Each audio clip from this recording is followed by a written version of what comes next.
Welcome to the Waking Up Podcast. This is Sam Harris.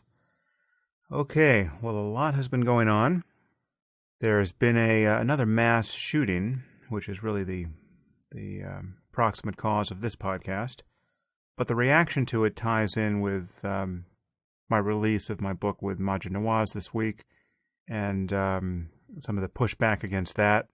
For instance, the minor demagogue, Deem Obadallah, who I collided with on CNN last week, got onto Twitter after this shooting, which took place in a community college in Oregon. And because of a rumor that the shooter had asked people their religion before killing them, he speculated that this was the result of new atheism and perhaps could be directly tied to me. But he made a great show of withholding judgment by way of casting aspersion. So he got on Twitter and he said, "Hey friends, I know that many of you don't like Sam Harris, but seriously, don't unfairly link new atheism to this shooting. We don't know the facts yet." That is just a masterpiece of demagoguery, and I mean this is a point that I then felt I had to spell out on social media. So I wrote a short piece on Facebook and also on Twitter.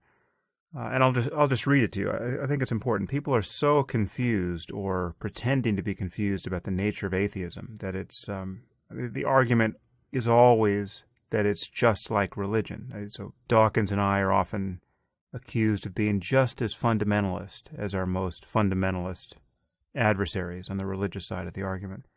But this is just a totally fatuous thing to say. There's no analogous doctrine on the side of atheism. So in any case, this is what I wrote.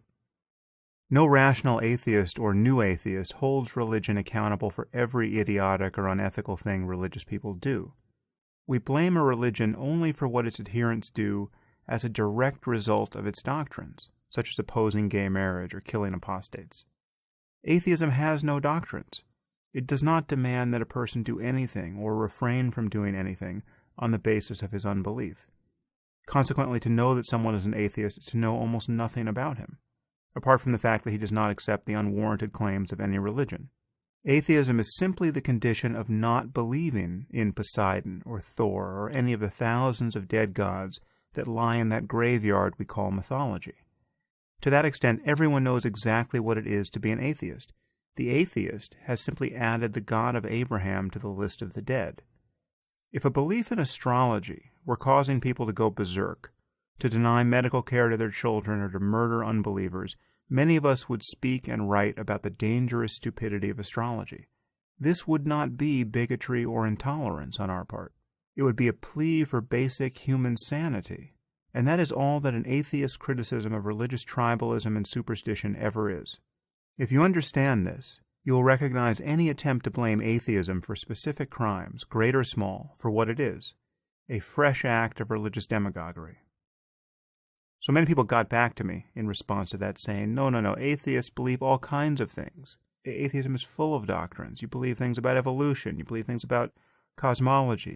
Okay, again, this is confusion. So my response was, yes, atheists harbor all sorts of beliefs, ethical, political, scientific, but they don't get these beliefs from atheism. Rather, their atheism is itself the product of what they believe about science and about the merely human origin of all our books. No rational atheist is dogmatically opposed to believing in God. It's just that the evidence for his existence is terrible. It would be trivially easy, in fact, for an omniscient being to write or inspire a book that would remove all doubt about him. Neither the Bible nor the Quran is that sort of book. For instance, if the Old Testament contained a single chapter that resolved the deepest questions of 21st century science, rather than merely telling us how to sacrifice goats and when to stone our daughters to death, I too would be a believer.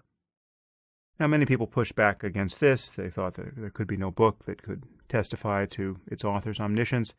I think you're not thinking clearly enough about just how good a book could be written by an omniscient being, and what sort of signs could be in there that would demonstrate that it could not possibly have been of human origin.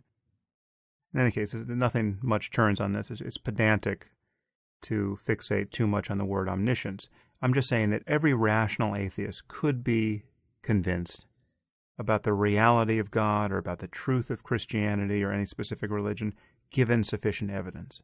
If Jesus shows up on the White House lawn and starts wielding his magic powers, and David Copperfield and all the other magicians can't figure out how he's doing it, and he's healing the sick, and he's reading minds, and he's flying without the aid of technology, and he's just doing the whole superhero dance for us, every scientist would be convinced that something supernatural, or at the very least, totally unique in human history was going on. And we would just wait to be told by this being what the hell that something is. There's a sufficient demonstration that could make believers of all of us skeptics. And so the reality is that atheism is simply a position of not being convinced by the unjustified and in certain cases unjustifiable claims of religious people. And that is not a situation of intellectual parity. As Carl Sagan famously said, extraordinary claims require extraordinary evidence. The extraordinary claims are not on the side of atheism. They're on the side of those who believe that their books were written by the creator of the universe. They're on the side of people who believe that their favorite first-century rabbi rose from the dead and still exists and can read the minds of everyone alive and will be coming back to judge the living and the dead. These are positive claims about the way the world is, and they are claims that trespass on science across the board. So there is no doctrine within atheism at all, really, but a failure to be convinced. Now, it's true that certain atheists can express this failure and express their views about the stupidity of those who are convinced in a way that is hostile and offensive and that people find annoying. That's true, but there is no doctrine within atheism that can lead to behavior of any kind. Religious people have been waiting for this. In particular, Muslim apologists have been waiting for this. They've been waiting for an event that can be tied to atheism. We saw this with the Chapel Hill shootings earlier this year. Again, this joker, Dean Obeidallah, blamed me and Dawkins for those shootings. There was no evidence at all that this was even a hate crime, in fact. This was just an ordinary triple murder, if that doesn't sound like a total oxymoron. But this guy grew unhinged over a neighbor dispute. And the fact that he was an atheist, there's no sign that that was the cause of his behavior. And again, this is a point that was in the piece I wrote. I have to emphasize it again. As critical as I am of religion, and as much as I want to spell out the link between belief and dangerous behavior, the link between a belief in jihad and martyrdom and the kinds of violence we see in the Muslim world, for instance, I would never dream of holding religion responsible for every bad thing that religious people do. Most people on earth are religious and have always been. Virtually everything, good or bad, has been done by somebody who believes in God. So every liquor store that has ever been robbed has very likely been robbed by a person of faith. Statistically speaking, there has been nobody else to do the job. Now, if a Muslim robs a liquor store and steals a pound of bacon and kills the cashier, I would not even be slightly tempted to blame Islam for that behavior. It's absolutely clear that there are Muslims of whatever degree of religious conviction who can do heinous things that have absolutely nothing to do with their religious beliefs. That's just should be obvious, okay? But it is not obvious to the other side who are just waiting to find an atheist doing something heinous so that they can pin it on atheism, as though there's an analogous problem of specific doctrines within atheism producing bad behavior. If we had a text that we deemed sacred, that we deemed infallible, and it said things like, butcher them in their schools, then there'd be a case. And if every time there was a mass shooting by an atheist in a school, we denied the link between this doctrine and the behavior, all the while reaffirming the infallibility of the text in which that line appeared, that would be an analogous situation to what you have in the Muslim world. So Find me that group of atheists who are talking about some infallible text that they will defend even when it obviously produces murder and mayhem. It doesn't exist. It will never exist. It's a totally false analogy. But there has been this mass shooting, and in response to it, many readers and listeners have asked me if it has caused me to reconsider my views about guns. And this alerts me to the fact that many of you don't necessarily understand what my views about guns are. I certainly don't align with any predictable political poll on this issue. As I think most of you know, I wrote an article after the Newtown massacre entitled The Riddle of the Gun. And I'm just going to read it in this podcast and in perhaps a few places elaborate on its points. But it was, in fact, one of the most controversial articles I ever wrote because most of the people who like what I'm up to, most of the people who are skeptical of religion and interested in science and interested in the nature of human consciousness and in things like meditation and like to see this convergence of philosophy and science and issues that matter in the real world. Most of you tend to not be people who keep arsenals in your homes on the odd chance that you may have to defend yourself against a home invasion. You're not Second Amendment gun fanciers for the most part. And so when I wrote this article, which seemed, at least on balance, to be pro-gun, many of you were just floored. And I heard a lot of despair from otherwise very devoted readers. But many of you, in fact, did not understand my basic position. So I'm going to read this essay again, but I want to inoculate you against these misunderstandings by putting a few things in view at the outset.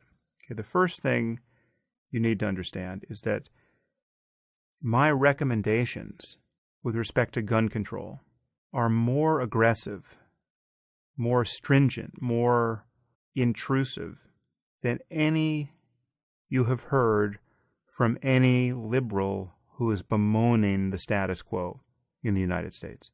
So it is true to say that there is no politician who has articulated a position on gun control more anti-gun than mine. And my position is a non-starter. I think getting a gun should be genuinely difficult.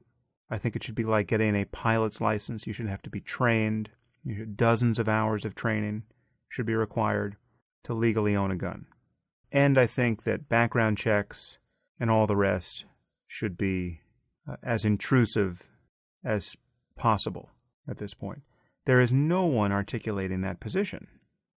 And those of you who are sort of distant from this debate and think that, well, we should just ban guns, are not in contact with just how impossible that project is politically and practically in the United States. In the United States, we have 300 million guns on the ground. And we have at least 1 million people, probably more, for whom gun ownership is the most important variable in their lives. And people who are telling us they would fight a civil war to defend their right to own all the guns they want and all the guns they currently have. And needless to say, these people are quite well armed. So if you can imagine trying to get guns back from these people, the people who are the rabid core of the NRA, no one is proposing that. There's no buyback program that's going to get guns out of these people's hands. So unless you have some magical method of getting hundreds of millions of guns off the street, whatever remedy you suggest has to be applied in a condition where there is already a surfeit of guns. There are guns everywhere. And that is a different scenario than what you have in a country, let's say like the UK, where there are just not that many guns in circulation. Then there's a condition where banning gun ownership may in fact be viable. And I have, I am on two sides of the ethics of that issue. There are a few things I think, and you'll hear me talk about them, that run counter to a notion of a ban, even in a condition where we could really start fresh and there are no guns yet in existence. But that takes me to my second point, which is everything I say apparently in defense of a person's right to own a gun goes completely out the window once we have a truly equivalent but non-lethal alternative to a gun.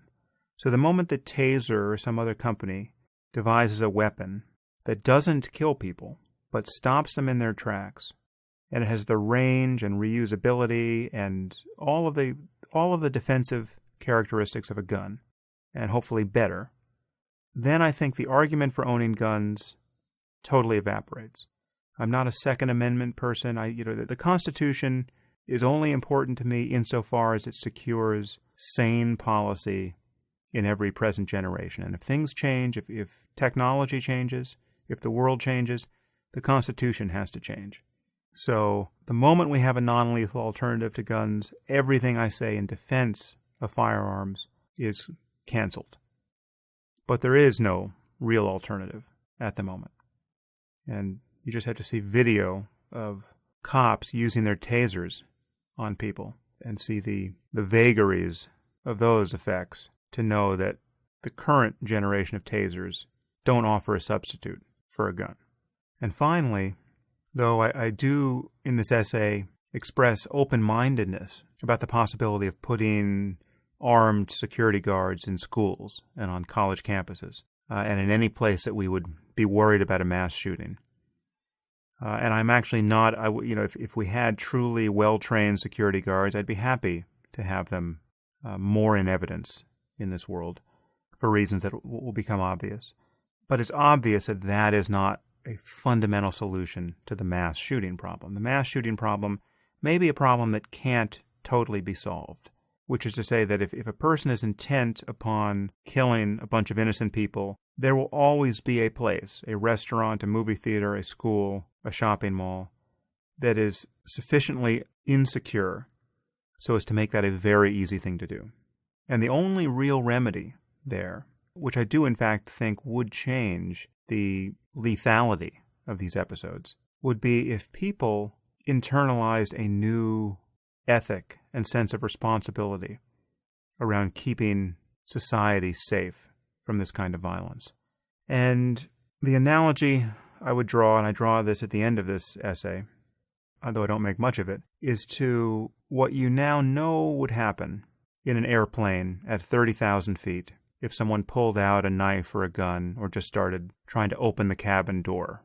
This sort of thing has happened since September 11th, 2001, and we now know what happens, right? And we knew it a week after September 11th, and no one had to talk about it. Something has changed worldwide, I think very likely in the minds of billions of people, and it is a sense of what you have to do as a bystander in the enclosed space of an airplane at 30,000 feet when someone starts misbehaving and trying to essentially bring the plane down.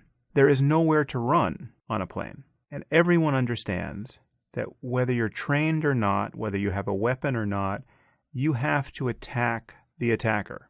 Okay? You have to go on offense, and you have to go on offense hard and immediately.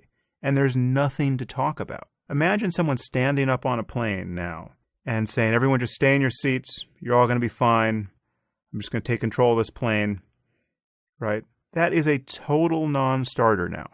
But September 11th cured us of the illusion that safety could possibly reside in listening to this person's demands. Doesn't matter who you are, you jump on this guy and you start trying to claw his eyes out. Someone hits him low, someone hits him high, someone grabs the weapon hand. I mean, this has to happen, and it has to happen immediately. Now, I think this sense of just, and it is really like an animal sense. It was like a firmware upgrade of our limbic system, but it is local to an airplane in flight. I don't think it should be. I think if someone comes into your classroom and produces a weapon and says, everyone get against the wall, you are in an airplane at 30,000 feet. If someone in particular has already shot someone, just imagine you've already heard shots ring out in the hallway, right? And now this person comes through the door of your classroom. There is nothing to talk about. And if you can run away, great, run away. But if you can't run away, everyone has to swarm this person. The reality is that no matter who you are, no matter what gun you're carrying, if 5 people dive on you and tackle you, your plan will be sufficiently disrupted. I mean, a gun is not magically destructive. A gun is a piece of metal, and if the barrel is pointed in some innocuous direction, it is not dangerous to anyone. So you grab the shooter's arm, you grab the gun. It's true someone is very likely going to get injured or killed doing this. And any individual hero who tries to do it is also very likely going to die. But if everyone does it simultaneously, as they would on a plane, you're in a very different situation. The shooter is in a very different situation. I don't care if he's Delta Force or a Navy SEAL. If 10 people just dive on him, he's going down, and there's no way he's going to be able to continue to harm people. But what you have in these situations is some version of compliance, where a person with a gun can herd people into some situation where he continues to have distance from them and just can shoot away, and people are compliant, or people come up to him serially. One person tries to be a hero, gets shot. Another person tries to be a hero, gets shot, and then you run out of heroes. Or you have people hiding under desks and just getting shot. I mean, we need a new understanding of how to behave in these situations. And luckily, these are incredibly rare situations. This is not the preponderance of gun violence, as you're going to hear in this essay, has nothing to do with mass shootings. In terms of the actual casualties, they are a rounding error in the deluge of gun-related homicides in the United States. As horrible as they are not the problem that we have to confront when we're talking about the problem of gun violence. That's a long-winded way of saying I think there is a response that would make a difference. It's a response that we can all take some responsibility for. It's something that effortlessly got into our heads after September 11th for the local case of an airplane. And I think this is a totally trainable thing. There are people who run drills in schools for active shooter drills, and you can see video of this online. And far from being terrifying and oppressive to the students, they look incredibly fun, right? I mean, they get to tackle this person who comes through the door, and it's probably the most fun they have in the entire year in school. In any case, training for this kind of thing is doable. It's wise. I'm sure it's fun. It's analogous to the sorts of training I've done in martial arts. And people should do it. But short of training, we should just understand that there are situations where you have to react en masse instantly, and that really would change things. And I have a little more of my thinking on violent conflict on my blog. And the first article, to which the Riddle of the Gun was a follow-up, was The Truth About Violence. There's been a lot of response to that article, and I have not heard anything from law enforcement or people in the military or the people I train with, SWAT operators and martial artists. I haven't heard pushback on the details there in any important sense. And insofar as I do, I will correct the record. But in any case, I still believe that is a valid resource for how you're thinking, how you should be thinking about potentially lethal encounters with people. And finally, I just want to say, as I say at the end of this podcast, that I acknowledge that this is not everyone's cup of tea. There are people who think that merely thinking about this stuff is perverse. We are incredibly lucky to live, for the most part, in safe societies. In fact, we live in the safest societies that have ever existed in human history. Most of us. Many of us, I should say. Certainly most of the people who have the leisure to listen to a podcast like this. And because we live in a condition where becoming a victim of potentially lethal violence is so unlikely, it seems morbid and in some way intellectually disreputable to even think about this stuff, to think about human violence and to train in anticipation of ever having to face it. That's crazy. Many of you think that. I hear from people who don't lock their doors at night, and they think that locking their doors would impose upon them and their children a kind of concession to paranoia that would be psychologically and spiritually unhealthy. Well, if you're one of these people, I think it may be hard for you to get on board with this consideration. I can only say that the likelihood of encountering significant violence in your life is not as remote as you might believe, but it is still remote enough that you are likely to avoid it. You're unlikely to be raped. You're unlikely to be assaulted. You're unlikely to be murdered. That's a very good thing. But you're also very likely to meet someone who has encountered violence of this sort. It's a little bit like a car crash. I've never been in a significant car crash, right? But I don't drive with a sense that car crashes don't happen to people like me. And here we are in car crash territory. We're not in plane crash territory. When talking about the statistics of violence, even in the safest neighborhoods in our societies.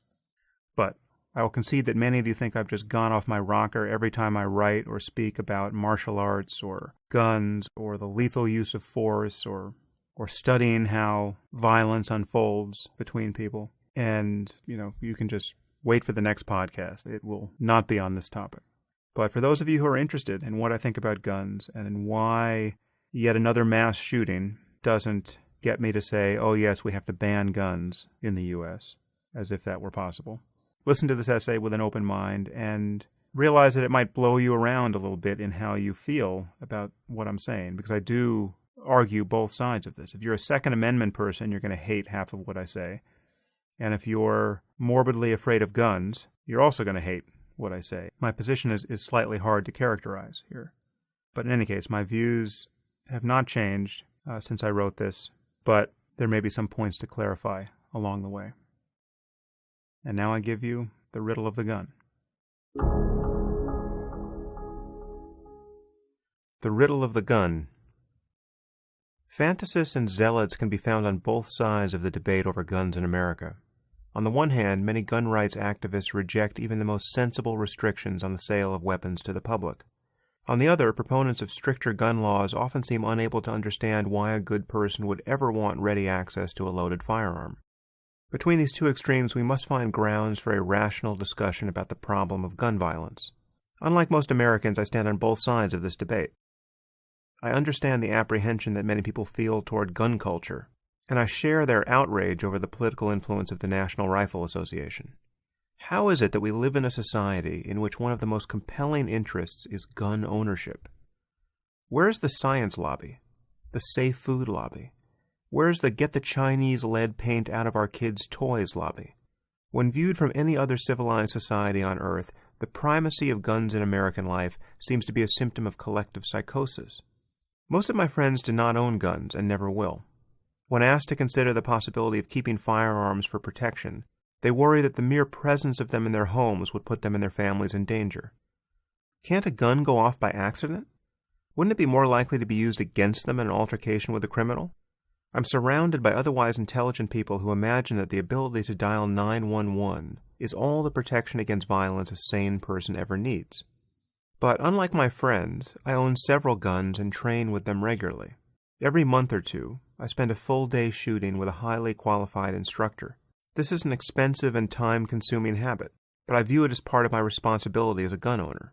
It's true that my work as a writer has added to my security concerns somewhat, but my involvement with guns goes back decades.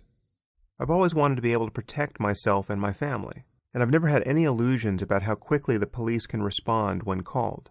I've expressed my views on self-defense elsewhere. That's in a blog post entitled The Truth About Violence. Suffice it to say, if a person enters your home for the purpose of harming you, you cannot reasonably expect the police to arrive in time to stop him. This is not a fault of the police. It's a problem of physics. Like most gun owners, I understand the ethical importance of guns and cannot honestly wish for a world without them. I suspect that sentiment will shock many readers. Wouldn't any decent person wish for a world without guns? In my view, only someone who doesn't understand violence could wish for such a world. A world without guns is one in which the most aggressive men can do more or less anything they want. It is a world in which a man with a knife can rape and murder a woman in the presence of a dozen witnesses, and none will find the courage to intervene. There have been cases of prison guards, who generally do not carry guns, helplessly standing by as one of their own was stabbed to death by a lone prisoner armed with an improvised blade. The hesitation of bystanders in these situations makes perfect sense, and diffusion of responsibility has little to do with it. The fantasies of many martial artists aside, to go unarmed against a person with a knife is to put oneself in very real peril, regardless of one's training. The same can be said of attacks involving multiple assailants. A world without guns is a world in which no man, not even a member of SEAL Team 6, can reasonably expect to prevail over more than one determined attacker at a time. A world without guns, therefore, is one in which the advantages of youth, size, strength, aggression, and sheer numbers are almost always decisive. Who could be nostalgic for such a world? Of course, owning a gun is not a responsibility that everyone should assume.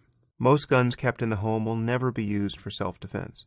They are, in fact, more likely to be used by an unstable person to threaten family members or to commit suicide.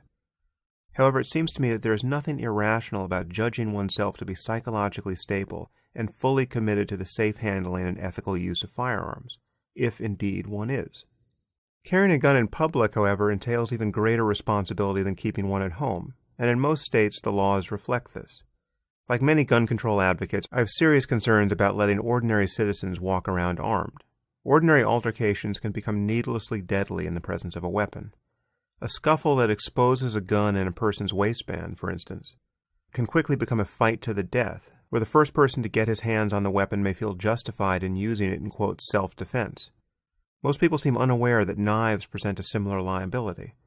According to Gallup, 16% of American men carry knives for personal protection.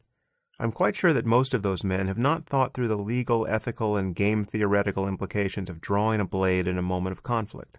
It is true that brandishing a weapon, whether a gun or a knife, sometimes preempts further violence, but emotions being what they are, it often doesn't, and the owner of the weapon can find himself resorting to deadly force in a circumstance that would not otherwise have called for it.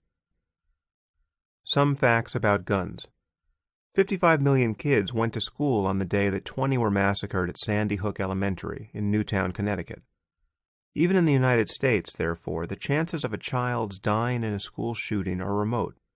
As my friend Steven Pinker demonstrates in his monumental study of human violence, The Better Angels of Our Nature, our perception of danger is easily distorted by rare events. Is gun violence increasing in the United States? No. But it certainly seems to be when one recalls recent atrocities in Newtown and Aurora. In fact, the overall rate of violent crime has fallen by 22% in the past decade, and 18% in the past 5 years. As a side note, I think there's been an uptick in the last 12 months or so, but the general trend has been of a massive reduction in all violent crime in the last 20 years. We still have more guns and more gun violence than any other developed country. But the correlation between guns and violence in the United States is far from straightforward. 30% of urban households have at least one firearm. This figure increases to 42% in the suburbs and 60% in the countryside. As one moves away from cities, therefore, the rate of gun ownership doubles. And yet gun violence is primarily a problem in cities. It is the people of Detroit, Oakland, Memphis, Little Rock, and Stockton who are at the greatest risk of being killed by guns. In the weeks since the massacre at Sandy Hook Elementary, advocates of stricter gun control have called for a new federal ban on, quote, assault weapons, and for reductions in the number of concealed carry permits issued to private citizens. But the murder rate has fallen precipitously since the federal ban on assault weapons expired in 2004, and this was also a period in which millions of Americans began to carry their guns in public. Many proponents of gun control have observed that the AR-15, the gun that Adam Lanza used to murder 20 children in Newtown, is now the most popular rifle in America. But only 3% of murders in the U.S. are committed with rifles of any type. 70 mass shootings have occurred in the U.S. since 1982, leaving 543 dead. I don't have the most recent number here, but obviously that has increased a little bit. These crimes were horrific, but 564,452 other homicides took place in the U.S. during that same period. Mass shootings scarcely represent 0.1% of all murders. When talking about the problem of guns in our society, it is easy to lose sight of the worst violence and to become fixated on symbols of violence. Of course, it is important to think about the problem of gun violence in the context of other risks. For instance, it is estimated that 100,000 Americans die each year because doctors and nurses fail to wash their hands properly.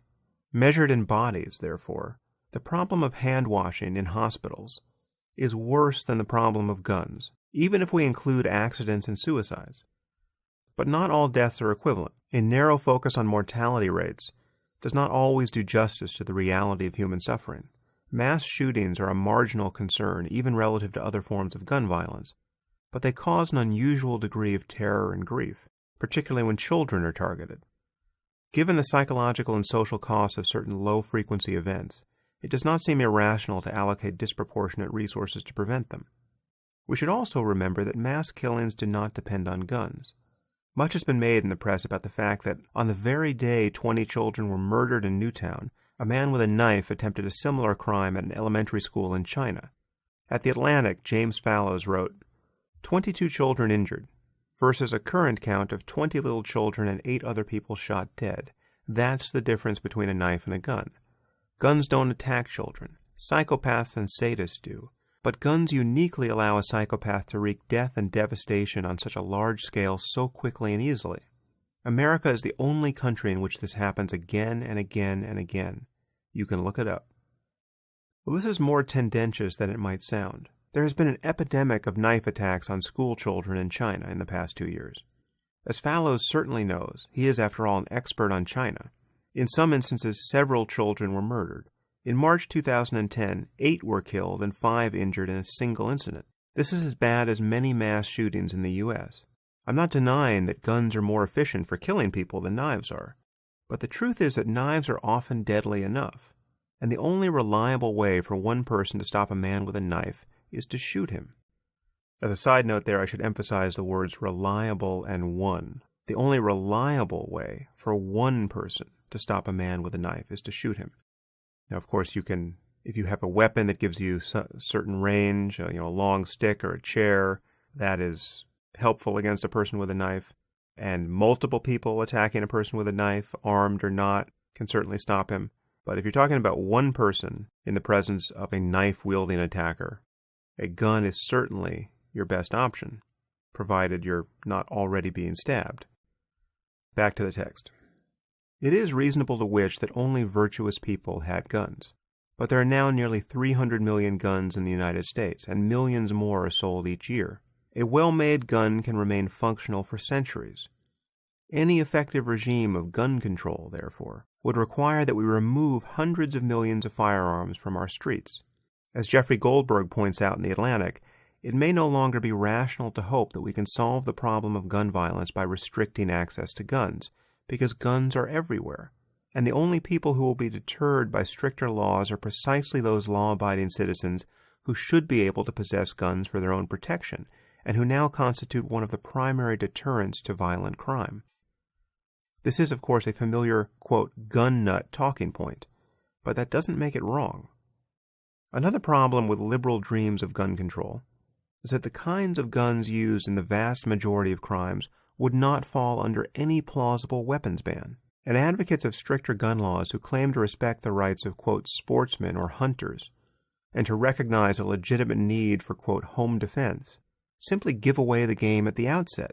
The very guns that law-abiding citizens use for recreation or home defense are, in fact, the problem.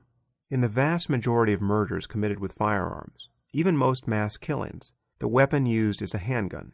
Unless we outlaw and begin confiscating handguns, the weapons best suited for being carried undetected into a classroom, movie theater, restaurant, or shopping mall for the purpose of committing mass murder will remain readily available in the United States. But no one is seriously proposing that we address the problem on this level. In fact, the Supreme Court has recently ruled, twice in 2008 and 2010, that banning handguns would be unconstitutional. Nor is anyone advocating that we deprive hunters of their rifles, and yet any rifle suitable for killing deer is just the sort of gun that will allow even an unskilled shooter to wreak absolute havoc upon innocent men, women, and children at a range of several hundred yards. There is in fact no marksman on earth who can shoot a handgun as accurately at distance as you would be able to shoot a rifle fitted with a scope after a few hours of practice. The difference in accuracy between short and long guns must be experienced to be understood. Having understood it, you will in no way be consoled to learn that a madman ensconced on the rooftop of a nearby building is armed merely with a, quote, hunting rifle that is legal in all 50 states.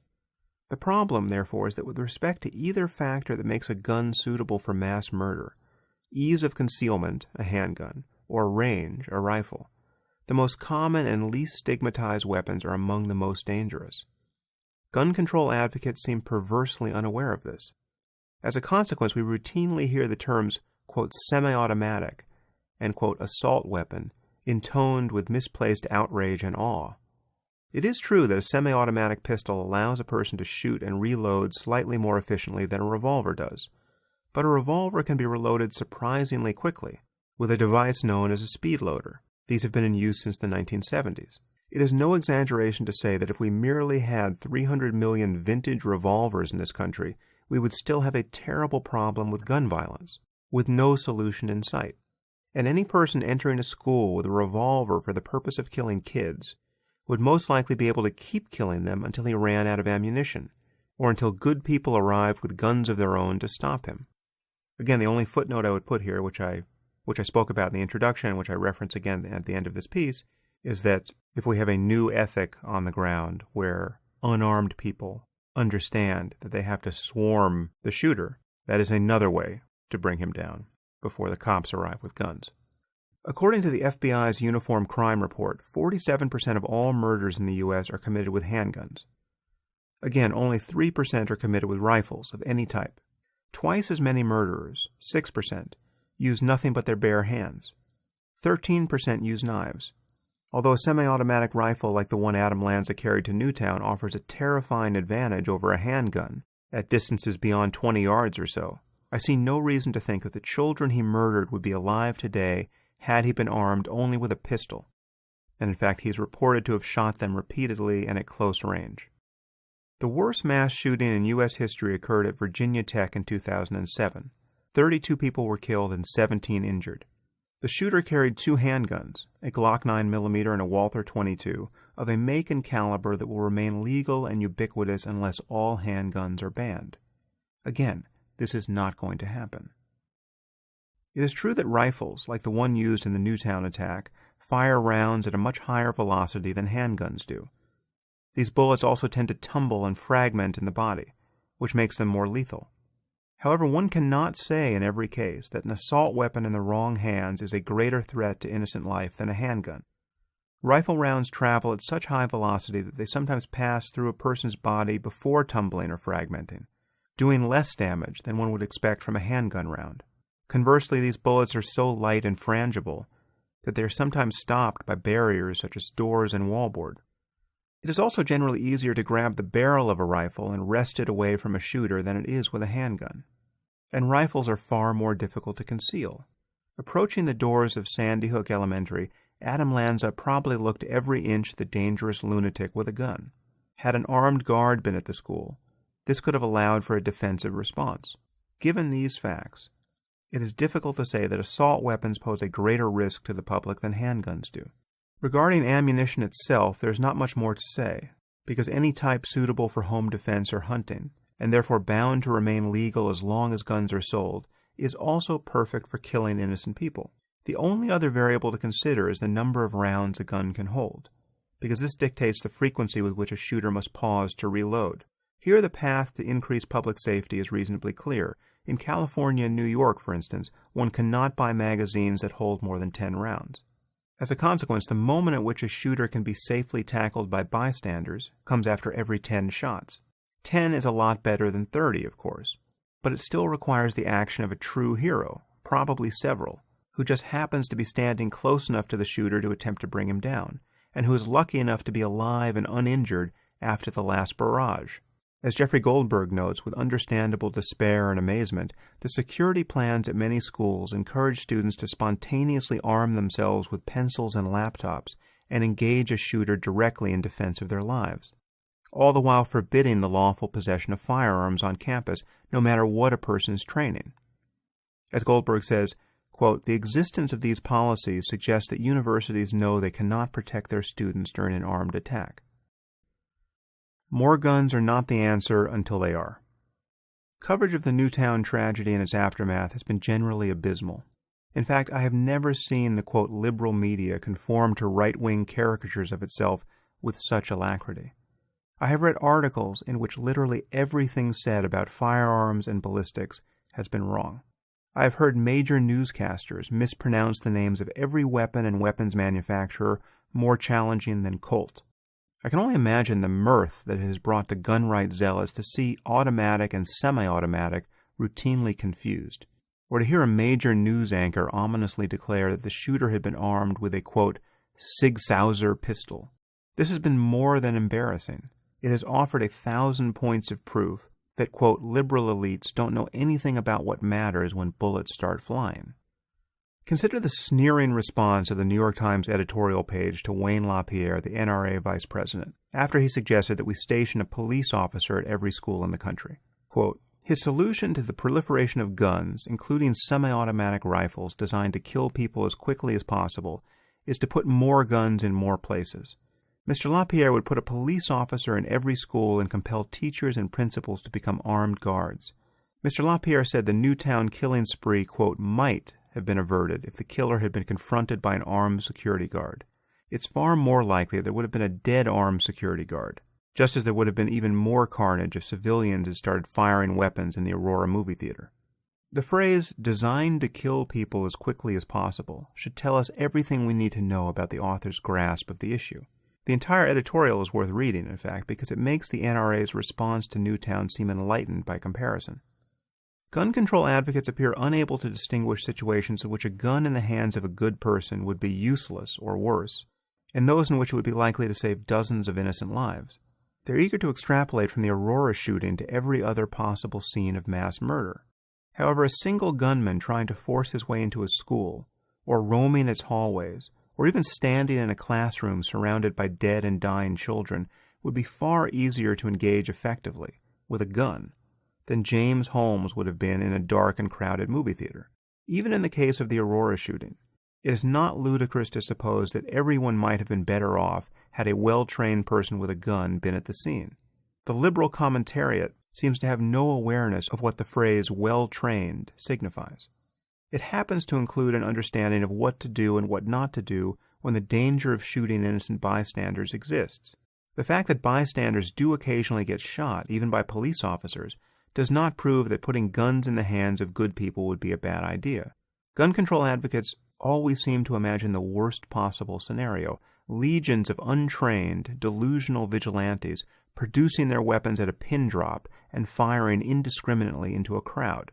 Most liberals respond derisively to the NRA's suggestion that having armed and vetted men and women in our schools could save lives. Some pointed to a public service announcement put out by the city of Houston, funded by the Department of Homeland Security, in which the possibility of having guns on the scene was never discussed. Several commentators held up this training video in support of the creed, "More guns are not the answer." Please take a few moments to watch this footage, and you can find the links in the original version of this blog post. Then try to imagine how a few armed civilians could respond during an attack of this kind. To help your imagination along, watch this short video. Again, the link is there in the post, in which a motel clerk carrying a concealed weapon shoots an armed robber. The situation isn't perfectly analogous. The wisdom of using deadly force in what might only be a robbery is at least debatable. But is it really so difficult to believe that the shooter might have been helpful during an incident of the sort depicted in Houston? Needless to say, it is easy to see how things can go badly when anyone draws a firearm defensively. But when an armed man enters an office building, restaurant, or school for the purpose of murdering everyone in sight, things are going very badly already. Imagine being one of the people in the Houston video, trapped in the office, with no recourse but to hide under a desk. Would you really be relieved to know that up until that moment, your workplace had been an impeccably gun-free environment, and that no one, not even your friend who did 3 tours of duty in Iraq and Afghanistan, would be armed that day? If you found yourself trapped with others in a conference room preparing to attack the shooter with pencils and chairs, can you imagine thinking, I am so glad no one else has a gun because I wouldn't want to get caught in any crossfire? Now, despite what the New York Times and dozens of other editorial pages have avowed in the weeks since Newtown, It isn't a vigilante delusion to believe that guns in the hands of good people would improve the odds of survival in deadly encounters of this kind. The delusion is to think that everyone would be better off defending his or her life with furniture. Now, unarmed people can be trained to respond intelligently to violent emergencies, and the appropriate drills seem worth doing. If you watch the linked video, you will see that rather than simply terrifying students, these drills can be fun and empowering. Of course, there are no guarantees when tackling a man with a gun, and training of this kind makes sense only for students above a certain age. But such, quote, active shooter drills, if widely taught, would probably reduce the threat of mass killings. However, when a massacre is underway, nothing can generally substitute for the presence of other armed men and women who have been trained to fight with guns. This is why one bothers to call the police. And those who are horrified at the idea of stationing a police officer in every school should be obliged to tell us how long they would like to wait for the police to arrive in the event that they are needed. Declaring schools to be, quote, gun-free zones makes them especially good places to commit mass murder. This is more NRA propaganda that happens to be true. With the exception of the attack on Congresswoman Gabrielle Giffords in Tucson in 2011, every mass shooting since 1950 has taken place where civilians are forbidden to carry firearms. And then I added a correction here that I was since informed that mall where Gabrielle Giffords was shot was also a gun-free zone. As the parent of a daughter in preschool, I can scarcely imagine the feelings of terror, helplessness, and grief endured by the parents of Newtown. But when I contemplate atrocities of this kind, I do not think of gun control, because it seems extraordinarily unlikely that a deranged and or evil person will ever find it difficult to acquire a firearm in the United States. Rather, I think of how differently the situation might have evolved if the school had had an armed, and I have to emphasize, well-trained security guard on campus. I also think of how differently things might have gone if the shooter, who seems to have shown signs of mental illness for years, had been more intrusively engaged by society prior to the attack. But my thoughts soon return to the armed guard, because our laws generally do not allow us to prevent crime, even when a person's bad intentions are reasonably well understood. As someone who has received repeated death threats, several of them from the same person, I know that little can be done in advance of an attack. In fact, our laws do not even allow us to keep the most violent criminals permanently off our streets. 80% of the people languishing in our maximum security prisons will eventually be released back into society, many having become more violent for their time behind bars. And 70% of those will return to prison after committing further crimes. We live in a country where nonviolent drug offenders receive life sentences, but a man who rapes a 15-year-old girl and cuts off her arms with a hatchet can be paroled for good behavior after 8 years, only to kill again. I do not know what explains this impossible distortion of priorities, but given that it exists, I believe that good, trustworthy, and well-trained people should have guns. But preventing low-frequency events like school shootings is probably impossible. If we enact laws that allow us to commit young men who merely scare us to mental institutions, we will surely commit thousands upon thousands of young men who would never have harmed anyone. This leads me to believe that if we care about minimizing the harm caused by the next school shooter, we should focus on stopping him at the doors of the school. To be sure, hiring enough guards to protect our nation's schools would be a daunting task. The security industry is notorious for poor quality control, and there's even reason to worry that many police officers have insufficient training with their guns. But it is clearly possible to hire as many competent guards as we want, should this become a national priority. This is entirely a question of money, not whether it is possible to enlist, train, and equip 100,000 highly qualified men and women to protect our children. As I said at the outset, I do not know how we can solve the problem of gun violence. A renewed ban on, quote, assault weapons, nearly the only concrete measure that anyone is talking about, will do very little to make our society safer. It is not, as many advocates seem to believe, an important first step in achieving a sane gun policy with respect to guns. It seems likely to be a symbolic step that delays real thinking about the problem of guns for another decade or more. By all means, let us ban these weapons. But when the next lunatic arrives at a school armed with legal pistols and a dozen 10-round magazines, we should be prepared to talk about how an assault weapons ban was a distraction from the real issue of gun violence.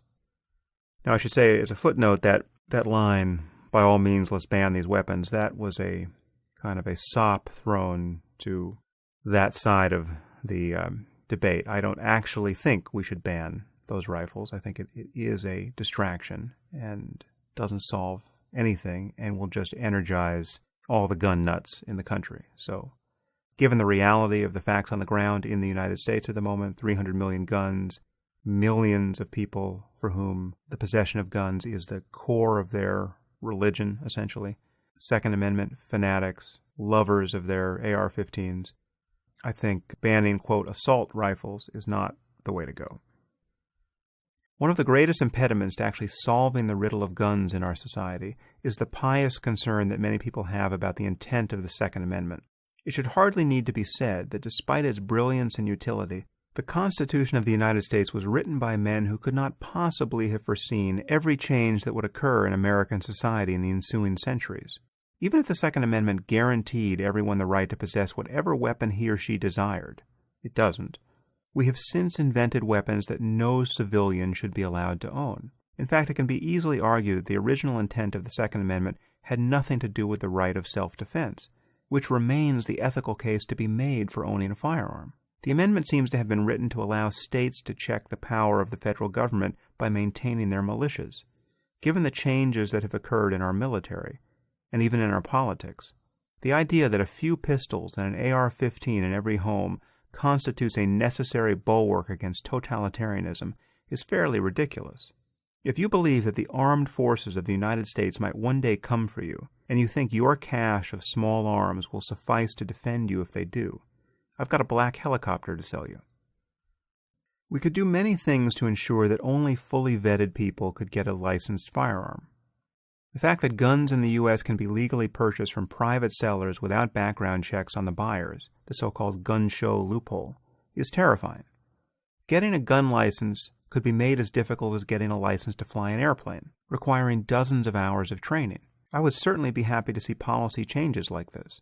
In that respect, I support much stricter gun laws. But I'm under no illusions that such restrictions would make it difficult for bad people to acquire guns illegally. Given the level of violence in our society, the ubiquity of guns, and the fact that our penitentiaries function like graduate schools for violent criminals, I think sane, law-abiding people should have access to guns. In that respect, I support the rights of gun owners. Finally, I've said nothing here about what might cause a person like Adam Lanza to enter a school for the purpose of slaughtering innocent children. Clearly, we need more resources in the areas of childhood and teenage mental health. And we need protocols for parents, teachers, and fellow students to follow when a young man in their midst begins to worry them. In the majority of cases, someone planning a public assassination or a mass murder will communicate his intentions to others in advance of the crime. People need to feel personally responsible for acting on this information, and the authorities must be able to do something once the information gets passed along. But again, any law that allows us to commit or imprison people on the basis of a mere perception of risk would guarantee that large numbers of innocent people will be held against their will. Rather than new laws, I believe we need a general shift in our attitude toward public violence, wherein everyone begins to assume some responsibility for containing it. It is worth noting that this shift has already occurred in one area of our lives, without anyone's having received special training, or even agreeing that a change in attitude was necessary. Just imagine how a few men with box cutters would now be greeted by their fellow passengers at 30,000 feet. Perhaps we can find the same resolve on the ground. Okay, so that's where the original essay ended, but I'll read some of these footnotes here because I think these details are important. The first on the topic of storing and handling guns safely. The importance of storing and handling firearms safely, and of never growing complacent about this, is impossible to exaggerate. In 2010, 606 people died in accidental shootings. 62 of them were children. But deadly risks are everywhere. 6 times as many people accidentally drown each year in non-boating related incidents, and 700 of them are children. This is a country where 47% of homes have guns.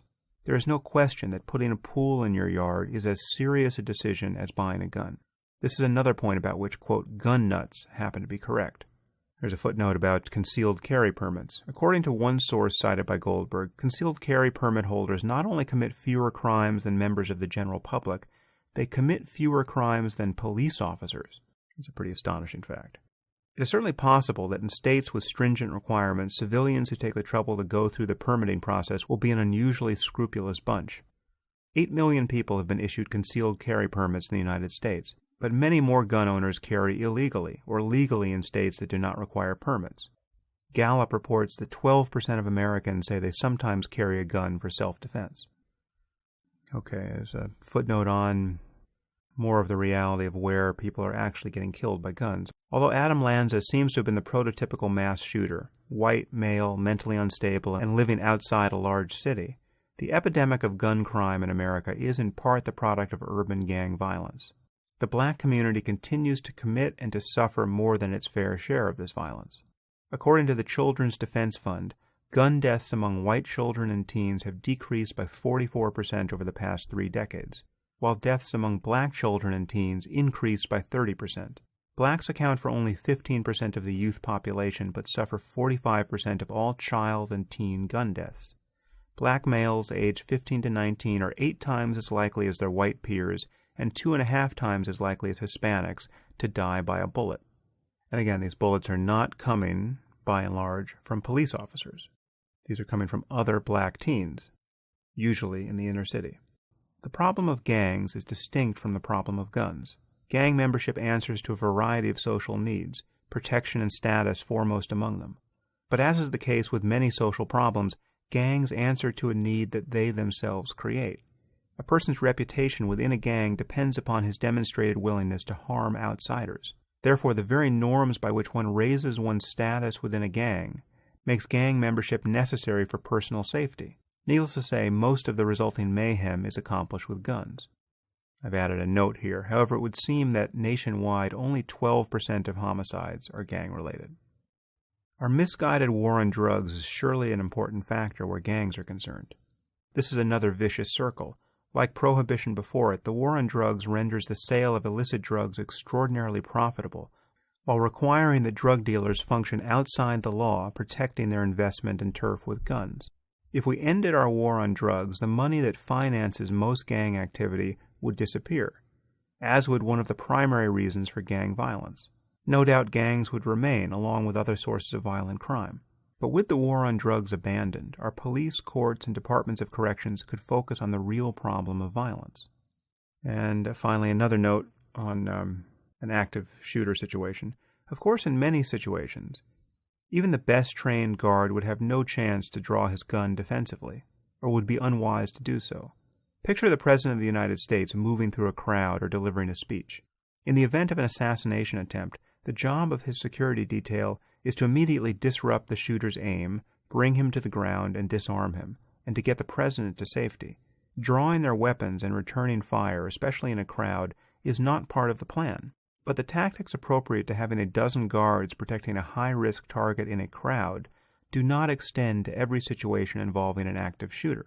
And one can easily think of circumstances in which members of the Secret Service would need their guns.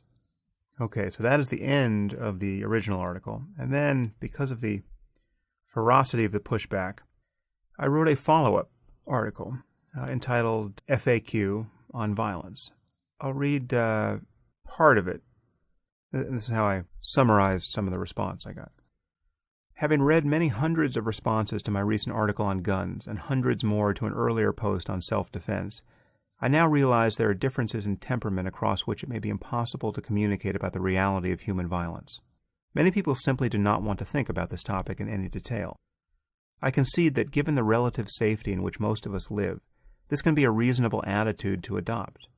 Most people will do just fine walking the streets of London, Paris, or even New York, oblivious to the possibility that they could be physically attacked. Happily, the odds of avoiding violence are in our favor. Those readers who were appalled by my article on guns seem to recoil at the suggestion that we might want to prepare for an unlikely encounter with evil. What is the best way to respond to a knife attack? How do home invasions actually occur? Such questions can seem the product of an unhealthy imagination. There are people who consider using a burglar alarm at night, or even locking their doors, to be debasing concessions to fear. I have heard from many people in the UK who claim to be greatly relieved that their police do not carry firearms. Encountering my lengthy ruminations on violence and self-defense, these readers have begun to worry about my sanity. Although I might find a few useful things to say to such readers, let me concede that the bar is probably set too high. Thinking about violence is not everyone's cup of tea. Again, I do not consider ignoring the whole business to be necessarily irrational, depending on where one lives or one's responsibility for the security of others, etc. It is irrational, however, to imagine that such insouciance can pass for an informed opinion on how best to respond to violence in the event that it occurs. I have now heard from many people who have never held a gun in their lives and are proud to say that they never would, but who appear entirely confident in declaiming upon the limitations of firearms as defensive weapons. Before proceeding, perhaps there's a general rule of cognition we might all agree on. It would be surprising indeed if avoiding a topic as a matter of principle were the best way to understand it. Because beliefs about violence can directly impact people's safety, I feel a special responsibility to address some of the questions and criticisms I've received in response to my writing on this topic. Here I will gradually build an FAQ on self-defense, guns, and related matters, revising my responses as needed. Comments can be submitted through the contact page on this website. So I did that, and it's been a while since I've revisited that FAQ. I'm not aware of anything that I recommend being controversial among people who know more than I do about self-defense and firearms and law enforcement. And in this FAQ, I deal with some of the objections that were raised and very likely some of the objections that might have occurred to you while listening to my original article. I talk about the countries that have much stricter gun laws and much less gun violence. But I'd like to read a few of these questions because I think they're important, and some of this material probably should have been in the original article. Here's one. You seem inordinately concerned about violence. As you must know, you are far more likely to die from cancer or heart disease than you are to be the victim of a home invasion. And by keeping guns at the ready for the purpose of self-defense, you seem guilty of the very reasoning bias you describe in the beginning of your essay, wherein one's perception of danger has been distorted by rare, dramatic events. If the statistics tell us anything, they tell us that by owning guns you impose greater risks on yourself and your family than you mitigate. Hence your own behavior should strike you as both dangerous and irrational. I think you'll agree that's a great question. Okay, here's my answer. I do not believe that it is irrational to prepare for very low probability events which, should they occur, would produce the worst suffering imaginable for oneself and those one loves. And as I pointed out in my essay on self-defense, the actual probability of encountering violence, even in the relative safety in which most of us now live, is not as remote as many people think. And again, I would have you consult that essay, but yes, the probability of being the victim of a violent crime, even if you live in a very nice area of a very nice city, is not as low as many people think. It is certainly not as low as getting into a plane crash. Here you are talking much more on the order of a risk of 1 in several hundred each year, not 1 in a million, or not even 1 in tens of thousands. Back to the text. There are also several psychological and social benefits to self-defense training, which offer further reasons to engage in it. If I thought, for instance, that practicing Brazilian Jiu-Jitsu made people more fearful and neurotic, I wouldn't recommend it. Or I would tell people to do the absolute minimum to familiarize themselves with the problem of grappling on the ground. But I think BJJ makes people much more confident in the world, and for good reason. The art is so extraordinarily useful in the unlikely event that one needs it, and it also brings many other benefits. Thus, preparing for violence in this way need not be justified by a narrow focus on statistics. Whatever the likelihood of needing to use it for self-defense, BJJ is a good thing to learn. I would extend the same reasoning, albeit less emphatically, to owning and training with firearms. I sleep much better knowing that I'm prepared for certain low probability but worst-case scenarios, and I find the process of training for them more empowering than onerous. Of course, I realize I am much more likely to die of heart disease than I am to be the victim of a home invasion. I also realize that handling guns and keeping them in my home increases the risk of being accidentally injured or killed by them. I'm also aware that other gun owners occasionally commit suicide or murder members of their families, or both. And it could be that guns are more often used this way than they are to defend against crime. But reliable information on the defensive use of firearms is very difficult to come by. But I don't think that these broader statistics apply to me. And I don't think this judgment is the product of a reasoning bias. Just as I can say to a moral certainty that I'm not going to open a meth lab or start a dogfighting ring, I can say that I'm not going to commit suicide or murder my family. There are people who experience much more chaos in their lives who can honestly not say the same. Such people should not own guns. Let's see if there's anything else here. There are many other questions. But this entitlement to firearms puts you on a slippery slope. Why not own a tank or a surface-to-air missile? Once again, the fault lies with an unwillingness to think about how violent crime actually occurs. No one has a legitimate need to destroy whole buildings or city blocks in self-defense. I view the question of gun ownership as primarily an ethical one. A couple of sociopaths break into your house for the pleasure of killing you and your family, and the police cannot arrive in time to stop them. What should you be permitted to do in self-defense?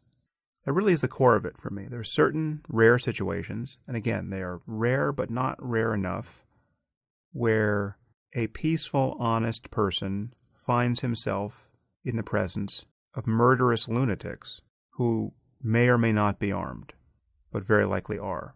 What should he or she be able to do to protect himself and his family? That is the core case. That is the situation where if you say people should not ever be able to have access to guns, you have said this person should not be able to have access to a gun.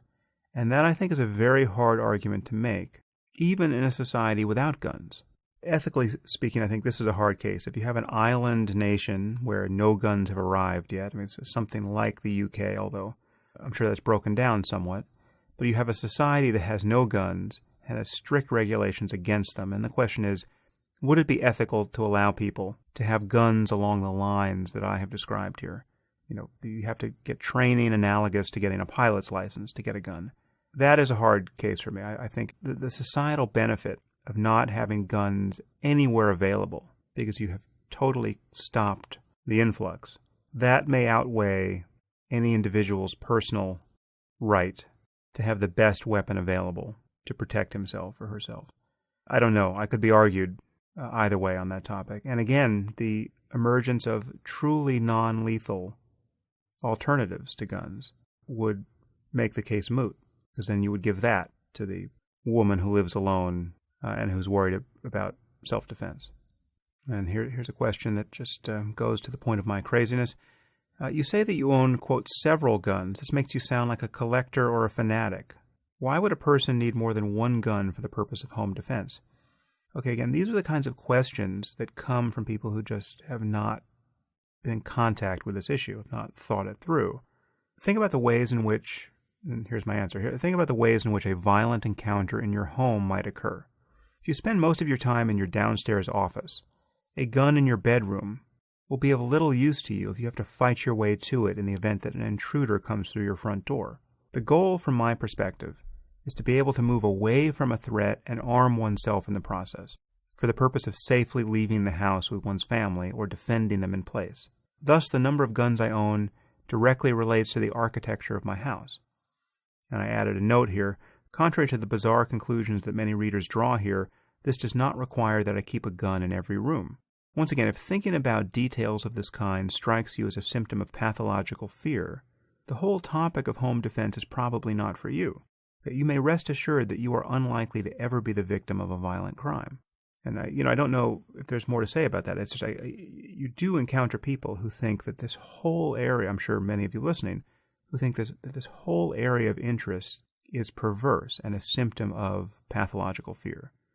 Now, in my case, it's I don't know how anyone really thinks that. I mean, you actually know that what I do has raised my security profile to a significant degree. You know that I receive death threats. It's by no means frivolous for me to think in terms of security in my life. But I don't think it's frivolous for an ordinary person with no public profile to think about it either. The numbers, the statistics on violent crime are such that it is a low probability event, but it is not so low that you are crazy to take some measures to prepare yourself for it. And again, the act of preparing for it is not this onerous burden. It is, in fact, a kind of guilty pleasure. There's a lot of fun that comes in training in any of these relevant disciplines, with firearms, in martial arts. It's dealing with this area of life, taking some responsibility for it, being your own bodyguard, is not starkly motivated by fear in each moment. I mean, you're not feeling fear every time you put on your seatbelt when you get in your car, presumably. You just put it on because it's the wise thing to do, and you understand the physics of a car crash. Well, training in martial arts, training with firearms, is just as free of fear as the act of putting on a seatbelt. And it's a hell of a lot more fun and empowering. But again, that does not mean at all that I think everyone should do it. And as I said in my article, I absolutely think there are people who should not own guns.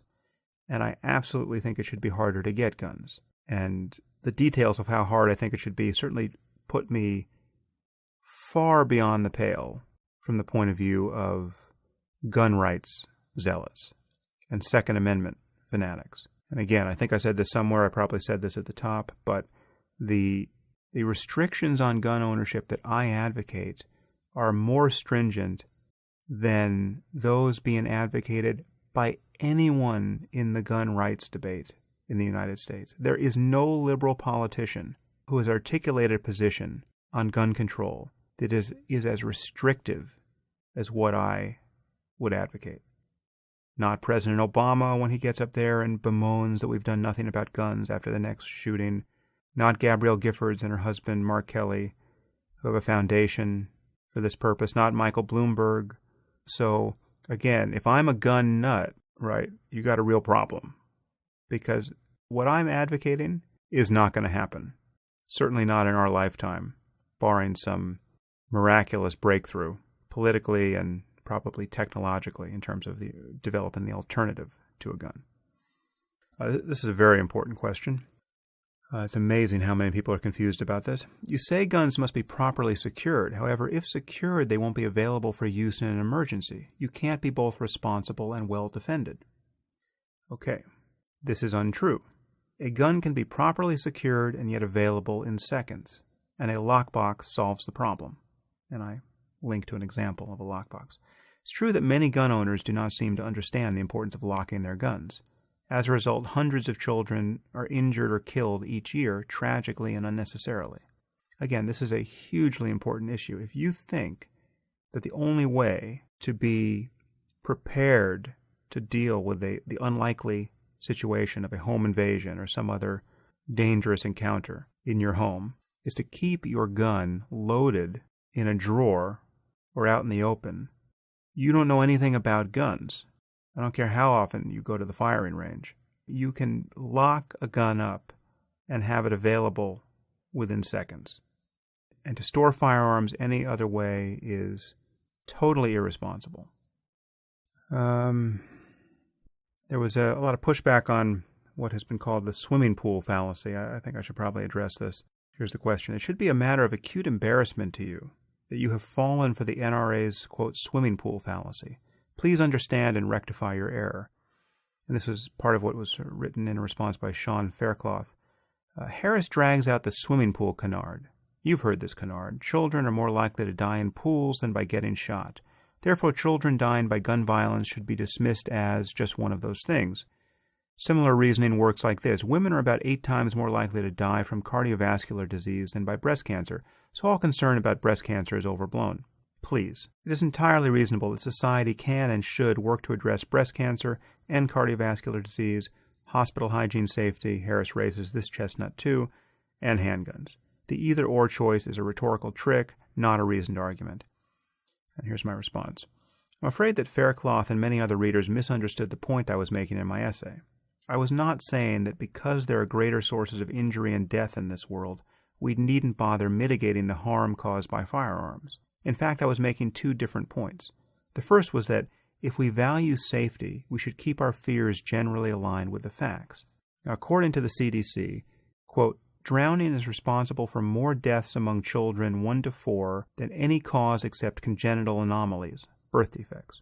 Among those ages 1 to 14, fatal drowning remains the second leading cause of unintentional injury-related death behind motor vehicle crashes, end quote. I was not minimizing the threat of guns or suggesting an either-or choice as a, quote, rhetorical trick. I was putting the threat in context. The economist Stephen D. Levitt has argued that if you own both, your swimming pool is about 100 times more likely to kill your child than your gun is. Okay? Think about that. Okay? If we want to keep our children safe, we should generally be guided by real probabilities. Thus, anyone who lies awake at night worrying about the prospects of another mass shooting but reads email on his smartphone while driving his kids to school has something to learn about relative risk. And anyone who wants to put a swimming pool in his backyard should consider the safety implications, which are analogous to those of owning a gun. The fact that guns are, quote, designed to kill people, while swimming pools aren't, is beside the point. Such word games can be played both ways. A gun is designed to save your life when no other tool will do the job. Swimming pools are just for fun. As far as I can see, statements of this kind have no ethical content. Of course, one of the main concerns of my article was to argue that certain low-probability risks, like mass shootings, might still warrant a response that is disproportionate to the number of deaths they cause. And I mentioned the problem of hygiene in hospitals for this purpose. I suspect that if Faircloth read the following paragraph again, he would understand it differently. I'll read that paragraph again. Of course, it is important to think about the problem of gun violence in the context of other risks. For instance, it is estimated that 100,000 Americans die each year because doctors and nurses fail to wash their hands properly.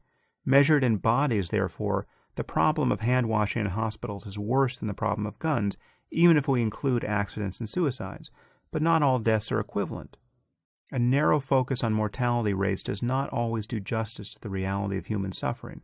Mass shootings are a marginal concern, even relative to other forms of gun violence, but they cause an unusual degree of terror and grief, particularly when children are targeted. Given the psychological and social costs of these low-frequency events, it doesn't seem irrational to allocate disproportionate resources to prevent them.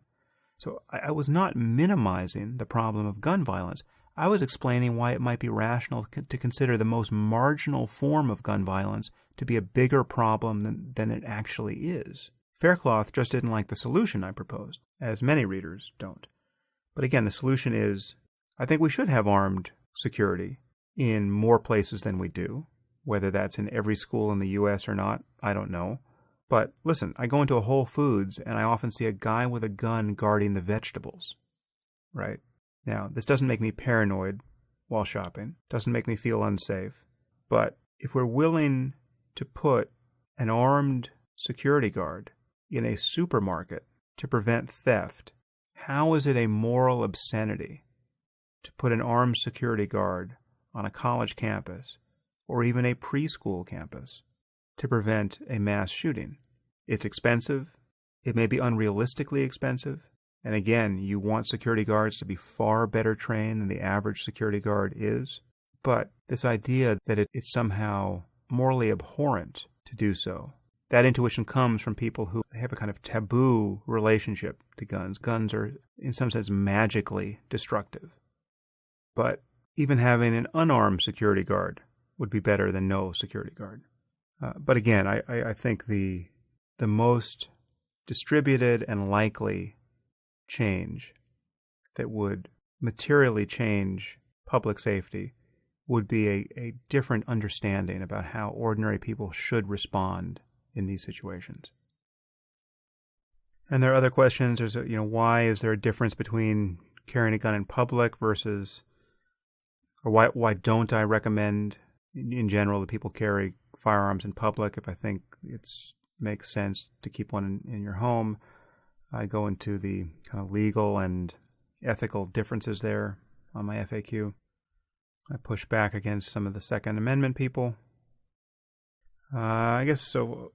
Read one more final question that deals with some of the more visceral pushback against this. You're generally such a reasonable person, but on this issue you have produced one disjointed rationalization after the next. You seem to be making your case on the basis of pure emotion, rather like a religious apologist. Piling hypothetical scenarios on top of YouTube videos does not amount to an ethical argument or prescription for sound public policy. More guns equals more lethal violence. Full stop. That's the beginning and end of the story. The statistics are clear. Any argument in favor of gun ownership for the purpose of self-defense is an argument in favor of needless death. Okay, again, very well stated question. And that is the sort of stark criticism I'm up against. Let's see what this does for you. It now seems to me that there are two ways of approaching this discussion that may in fact be irreconcilable. The first is to consider the ethical and practical case for guns as a means of self-defense. To make this case, or even to understand it, one must know something about how human violence evolves at close quarters, and one must care about specific examples. For example, a young mother shoots a knife-wielding intruder. Again, there was a YouTube video which had a 911 call from a young mother who successfully defended herself with a shotgun, I believe, and sort of the ultimate instance of the ethical case for self-defense. That's what's being alluded to in the question.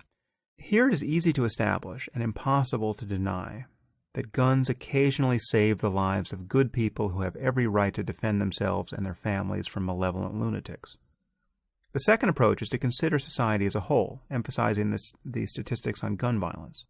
Here it is easy to establish, and impossible to deny, that in countries where nearly everyone has a gun, violence tends to be more lethal, and suicides and gun accidents more common. Many people seem to think that the broader statistical case trumps the ethical case for self-defense. More guns equals more murders and suicides. End of argument. From this point of view, anyone arguing for the primacy of self-defense appears to be standing in the way of societal progress.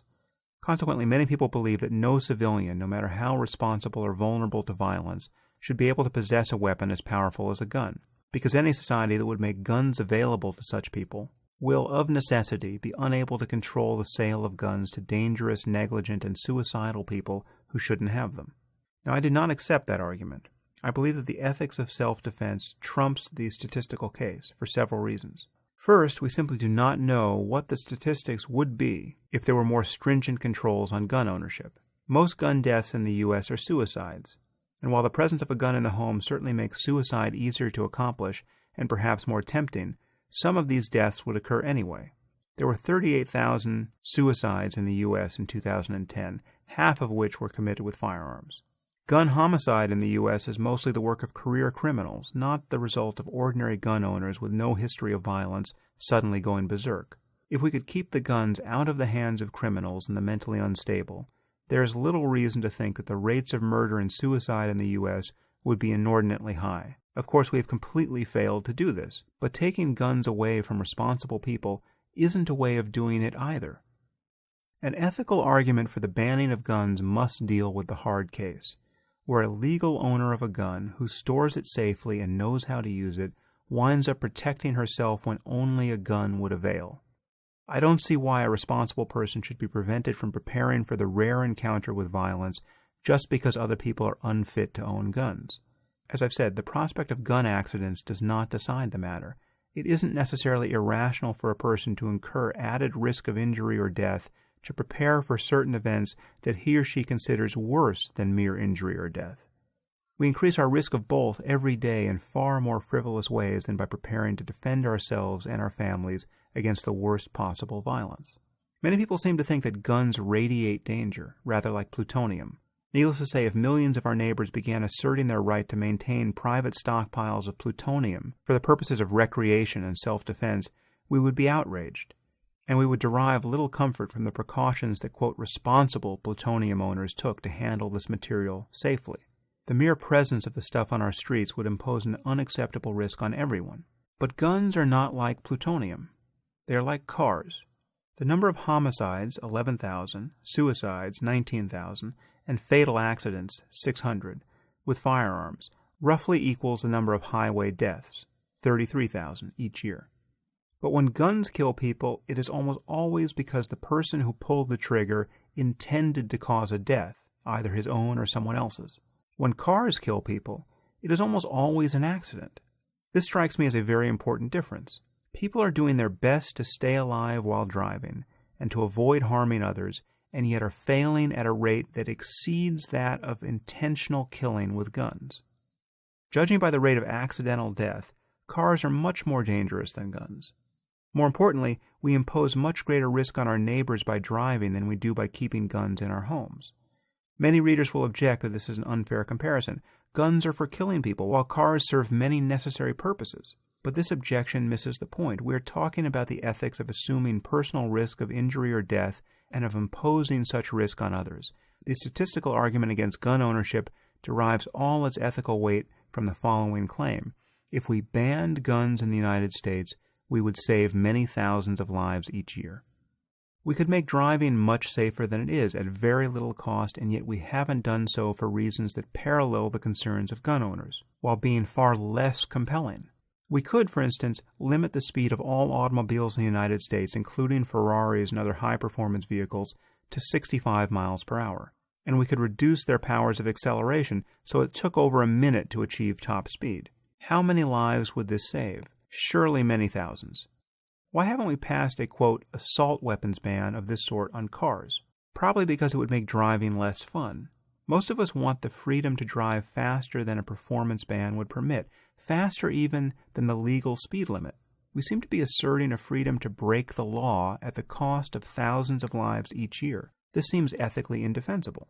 Despite what many readers will think, this is not a comparison of apples to oranges, or a rhetorical trick designed to obfuscate the problem of gun violence. As I have said, I believe gun regulation should be much stricter than it is, stricter, in fact, than anyone can reasonably hope for, even in the aftermath of Newtown. But here I'm addressing the claim, generally made by readers living outside the U.S., that guns should be banned altogether, based on the statistics. Never mind that no one can envision doing this in the U.S. I believe the case is flawed, even if the path to a gun ban were clear. A gun makes it relatively easy for a person to kill other people and himself, whether intentionally or by accident. A fast car confers the same power, but it is easy to argue that a sane, law-abiding person could find himself in a situation where he needs a gun to save his life, and that he should be able to have one despite the attendant risks of gun ownership. It seems grotesque to argue that a person who finds himself endangered by violence in this way should be made to pay, perhaps with his life, for the irresponsibility and criminality of others. I cannot easily make the same argument about a car that drives faster than the maximum speed limit, or that accelerates from 0 to 60 in 4 seconds. And what if most highway fatalities were the result of criminals and suicidal people intentionally crashing their cars? Who would then advocate that we ban all cars or limit their speed for everyone else?